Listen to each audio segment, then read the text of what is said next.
السلام علیکم ورحمۃ اللہ وبرکاتہ۔ کسی صاحب نے کمنٹ کیا ہے کہ قصبہ مدرسہ میں جو معاملہ ہوا، آخر یہ معاملہ سولو کب ہوگا؟ آخر کتنا دن تک اور جانچ چلتا رہے گا؟ جانچ کب آئے گا؟ اور جانچ آنے کے بعد کیا ہوگا؟ یہ کسی نے کمنٹ کیا ہے، تو میں بتاتا چلوں۔ جانچ کے لیے جو ہماری ایجنسی اور ہمارے پرشاسن جس کے پیچھے لگے ہوئے ہیں اور جانچ چل رہا ہے، جانچ آنے کے بعد ہوگا کیا؟ بہت لوگوں کا سوال ہے کہ جانچ آنے کے بعد کیا ہوگا۔ پہلے تو یہ جانچ کے لیے گیا ہے، جانچ کرنے کے بعد اس میں جو آئے گا، اگر کوئی دوشی پکڑا جاتا ہے، بچیوں کے ساتھ کسی نے غلط کام کیا ہوگا تو وہ اس میں آئے گا۔ بچی پھانسی لگا کے مری ہے، یا پھر کسی نے گلا دبا کر مارا ہے، یہ ساری باتیں جانچ کے اندر آ جائے گی، اور جہاں آ جائے گی تو انشاءاللہ جو دوشی ہوگا وہ پکڑا جائے گا۔ دوسرا کمنٹ لیتے ہیں۔ دوسرا کمنٹ یہ ہے کہ جامعہ عائشہ للبنات قصبہ گوڈا جھارکھنڈ کے بارے میں کہ یہ مدرسہ کتنا پرانا ہے اور کب سے چل رہا ہے اور اس کے بانی کون ہیں۔ اس سوال کا جواب میں نے پہلے بھی دے دیا تھا، اور اس سوال کا جواب میں نے بتا دیا تھا۔ یہ مدرسہ تقریباً 10 سے 15 سال پرانا مدرسہ ہے، اور یہ مدرسہ کسی تعارف کا محتاج نہیں ہے۔ اس کا بانی جو ہے حضرت مولانا ریاض الدین صاحب قاسمی دامت برکاتہم العالیہ ہے، جو اس کے بانی بھی ہیں، محتمم بھی ہے، ذمہ دار بھی ہیں، ساری چیزیں وہی ہیں۔ اور مدرسے کی تعلیم ماشاءاللہ بہت مضبوط ہے، اس میں کوئی دو رائے نہیں ہے۔ جامعہ کی تعلیم قرآن و حدیث کی روشنی میں بہت عمدہ تعلیم وہ دے رہے ہیں۔ جہاں بچوں کو جن چیزوں کی ضرورت ہے آج کے دور میں، وہ ساری کی ساری چیزیں وہاں مل جاتی ہیں۔ قرآن و حدیث کی ضرورت ہے تو قرآن و حدیث مل جاتی ہے۔ موجودہ دور میں بچوں کے لیے دنیاوی تعلیم چاہیے، وہ دنیاوی تعلیم بھی وہاں میٹرک تک کا تیاری کرایا جاتا ہے۔ اور اسی طریقے سے بچوں کو کمپیوٹر کے بات آئی تو بچوں کو کمپیوٹر بھی سکھایا جاتا ہے۔ اسی طریقے سے آج ہمارے گھروں میں بچیاں سلائی کرتی ہیں، تو وہاں پر سلائی کا بھی انتظام ہے، بچیاں وہاں سلائی بھی سیکھتی ہیں اور سلائی بھی کرتی ہیں۔ تو یہ ساری چیزیں، سارے پروسیس وہاں پر چلتا ہے ماشاءاللہ۔ یہ کافی عمدہ مدرسہ ہے، کافی اچھا مدرسہ ہے۔ اس مدرسے نے اس علاقے میں کافی دینی خدمات انجام دی ہیں۔ اور ابھی جو بڑا حادثہ پیش آیا، تو چونکہ یہ جانچ کا وشے ہے، جانچ کے لیے گیا ہے، جانچ میں جو بھی آ جاتا ہے تو ساری باتیں سامنے میں آ جائے گی۔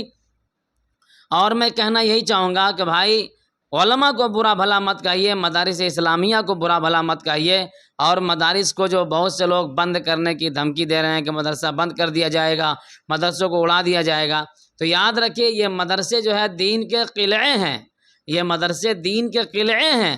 ان کو آپ بند کر دیجئے گا تو آپ کے سروں پر جو ٹوپیاں نظر آتی ہیں نا، وہ ٹوپیاں نظر نہیں آئے گی۔ آپ کے سروں پر جو عمامہ نظر آتی ہے، وہ عمامہ نظر نہیں آئے گا۔ اس لیے میرے بھائیوں، ہمیں سوچ سمجھ کے بات کرنی ہے نا، ہمیں سوچ سمجھ کے بات کرنی ہے۔ جامعہ عائشہ للبنات قصبہ گوڈا میں جو بھی کچھ ہوا وہ کافی قابل مذمت ہے۔ ہم سب مذمت کرتے ہیں، اس کے پرزور لفظوں میں ہم کہتے ہیں یہ غلط ہوا، ایسا نہیں ہونا چاہیے تھا۔ لیکن جب ہو گیا، اب یہ جانچ کا وشے ہے، جانچ چل رہا ہے۔ جانچ کے اندر جو بھی باتیں سامنے میں آئے گی وہ آپ لوگوں کے سامنے میں بات آ جائے گی، اور جیسے ہی بات آ جاتی ہے آپ لوگوں کو خبر ہو جائے گی انشاءاللہ۔ چونکہ آج سوشل میڈیا کا دور ہے، پرنٹ میڈیا، الیکٹرانک میڈیا، ان تمام چیزوں کا دور ہے۔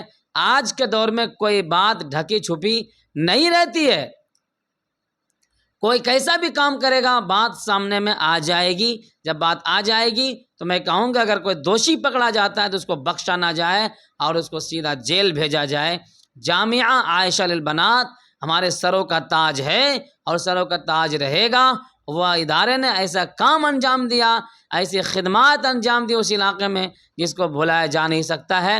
لیکن جب اتنا بڑا حادثہ ہو جاتا ہے تو یہ بھی ایک جانچ کا وشے بن جاتا ہے، اس لیے اس کا جانچ چل رہا ہے۔ جانچ سامنے آنے کے بعد اس کے بعد دوشی کو چھوڑا نہیں جائے گا۔ اس لیے جو بول رہے ہیں نا کہ مدارس کے بارے میں، مدرسے کو بند کر دیا جائے، یہ کر دیا جائے، وہ کر دیا جائے، بھائی انتہائی غلط باتیں ہیں. یہ ساری باتیں ہمیں شعبہ نہیں دیتے، یہ ساری باتیں ہم سب کو نہیں کرنی چاہیے مدرسے کے بند ہونے کے سلسلے میں. باقی ہمیں جو باتیں کرنی ہیں، جنہوں نے غلطی کی ہے، جنہوں نے گناہ کیا ہے، اس کو سزا دینے کے لیے ہم سب آگے رہیں، اور ان کو سزا دلوانے کے لیے، اور سزا دلوا کر ہی دم لینا چاہیے. کہ ایسا آدمی دنیا میں رہ کے کیا کرے گا جو بچیوں کی قدر نہ کرے. لیکن یہ جانچ کا وشے ہے، جانچ کے لیے گیا ہے، جانچ میں جو بھی آ جاتا ہے تو آپ کے سامنے میں باتیں آ جائے گی. آج لوگ قصبہ مدرسہ کو لے کر بہت سارے یوٹیوبر بن گئے، بہت سارے فیس بک والے بن گئے، نئے نئے پروفائل بنا کر نئی نئی باتیں، نئی نئی ویڈیو چھوڑ رہے ہیں، یہ کر رہے ہیں، وہ کر رہے ہیں. بھائی ان باتوں کو چھوڑ دیجیے. آپ سوشل میڈیا پر ان باتوں کو ڈالنا بالکل بند کر دیجیے. اب کوئی فائدہ نہیں ہے آپ اس باتوں کو بڑھاوا دینے کا، سوا اس کا کہ آپ نمک میں جلے میں نمک ڈال رہے ہیں. اس لیے آپ اس طرح کا کام مت کیجیے. باقی جہاں چل رہا ہے، ہماری پرشاسن، ہمارے پولیس والے سب لگے ہوئے ہیں، وہ حق اور سچ فیصلہ کریں گے. ہم سنویدھان کو ماننے والے ہیں، قانون کو ماننے والے ہیں، آئین کے دائرے میں رہ کر جو ہوگا ہم کام کریں گے. میں امید کرتا ہوں کہ آپ لوگوں کو بات سمجھ میں آئی ہوگی. اگر بات سمجھ میں آ جائے تو کمنٹ باکس میں لکھ کر ہمیں بتائیے گا، اور امنور خاتون کے لیے ایک کمنٹ ضرور کیجیے گا. اللہ ان کو جنت نصیب کرے، کروٹ کروٹ چین سکون نصیب کرے، اور ان کے والدین کو صبر جمیل عطا فرمائے، گھر والوں کو صبر کرنے کی توفیق عطا فرمائے. السلام علیکم ورحمۃ اللہ وبرکاتہ.